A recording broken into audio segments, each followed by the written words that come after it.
Daryl Cooper triggered a histrionic meltdown last September when he went on Tucker Carlson's show and suggested that perhaps some of our history may not have been retold to us completely honestly.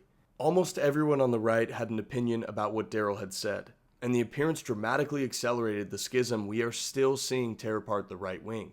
Germany, look, they put themselves into a position, and Adolf Hitler is chiefly responsible for this, but his whole regime is responsible for it, that when they went into the East in 1941, they launched a war where they were completely unprepared to deal with the millions and millions of prisoners of war, of local political prisoners and so forth that they were going to have to handle. They went in with no plan for that. And they just threw these people into camps, and millions of people ended up dead there. You have like letters as early as July, August 1941 from commandants of these makeshift camps that they're setting up for these millions of people who are surrendering or people they're rounding up. And so it's 2 months after, a month or two after Barbarossa was launched. And they're writing back to the high command in Berlin saying, we can't feed these people. We don't have the food to feed these people. And one of them actually says, rather than wait for them all to slowly starve this winter, wouldn't it be more humane to just finish them off quickly now? Daryl was smeared as a Holocaust denier, anti-Semite, and overall traitor to the West.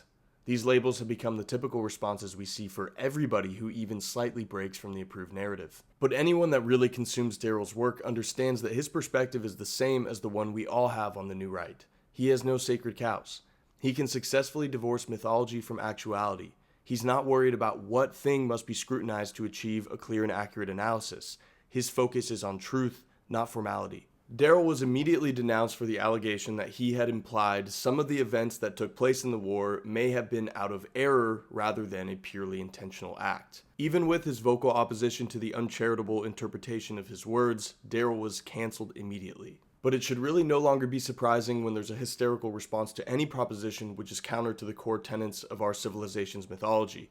Anything that doesn't align with the script will always be seen as an immediate red alert.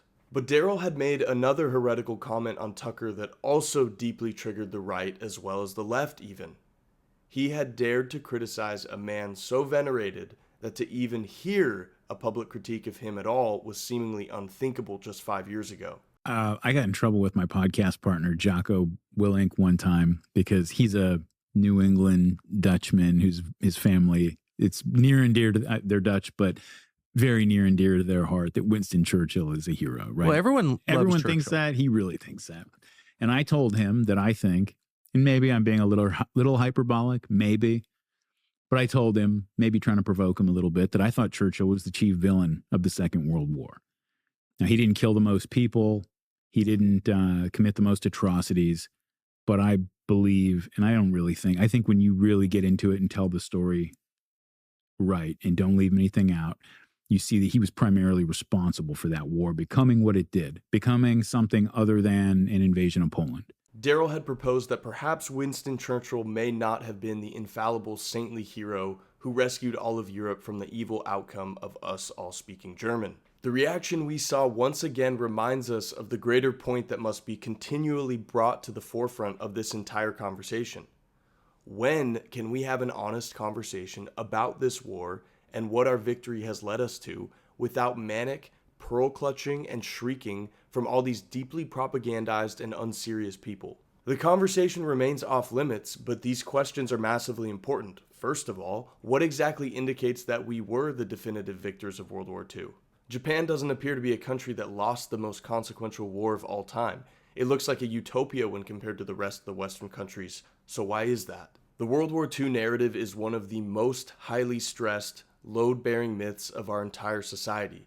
In the same way that our liberal ideology and our founding documents are incapable of receiving an objective review, World War II, its heroes, villains, and its triumphs also can't be looked at honestly either. Just last year, 80 years after the war, criticism of Churchill destabilized the entirety of global political discourse. Surely that must cement his status for the establishment as a war hero in perpetuity. I thought that would be the case, but perhaps you've seen Benjamin Netanyahu's recent comments on Winston Churchill. I think Churchill, would have been accused of stupendous war crimes. We don't carpet bomb. We don't do Dresden. We don't do any of that. We send our soldiers, some of whom die, trying to clear out these booby traps that Hamas has put in. So how come Israel is getting bashed so quickly? How come... So after over a year of screeching about how dangerous, detrimental, and deranged these revisionist historians are, and shouting about how heretical and absurd it is to challenge the heroism displayed by the Allies in the war, Netanyahu now has no problem throwing Churchill under the bus so long as it helps his narrative. I'm not even criticizing the lack of principles here. My point isn't to highlight hypocrisy. Almost everyone is a hypocrite, so that's really just not a useful conclusion to analyze. What is useful here is the opportunity to heed a very ominous warning. Winston Churchill had been historically praised by everyone in the West as the definitive hero of the war. And this wasn't just any war. This war was thought to be the manifestation of good versus evil in its archetypal forms. By their standards, Churchill was good personified. And yet, now, Netanyahu has no problem accusing him of war crimes. He has no problem condemning the bombing campaign in Dresden, something that was previously noted to be entirely justified and used explicitly as a morally paralleled argument to support the action and casualties in Gaza. How things have changed. If you had any misunderstanding before, let there now be no doubt anymore that there isn't anyone who is safe from a betrayal of this kind. The former hero of World War II is now being called a war criminal out of narrative convenience. I promise there is nothing you could ever do that would put you above that status level. Nothing can immunize you from betrayal. Don't ever believe that you're different here. Reject the impulse to submit and understand that you won't be spared in the end. Make your peace with that fact. We have seen definitively that there is no road to redemption for anyone with our views. This doesn't mean every message now needs to be maximally inciting and provocative, but it does mean that you must always speak the truth as you see it. Don't spout opinions that you think will temporarily gain you praise from people who very vocally announce their hatred for you. Don't disavow other allies just because you want to hear a good job from Ben Shapiro. He doesn't mean it. He's glad you served his interest, but he didn't change his mind about you. Just like Ben, the New York Times is never going to like us. Your obligation is to the truth. It's not to pursue the approval of anyone. With this shocking denouncement of Churchill, you need to understand with full clarity. You're going to be hated anyways, so you might as well not end up hating yourself too. Don't betray yourself just to ultimately gain nothing. Do not make that deal with the devil.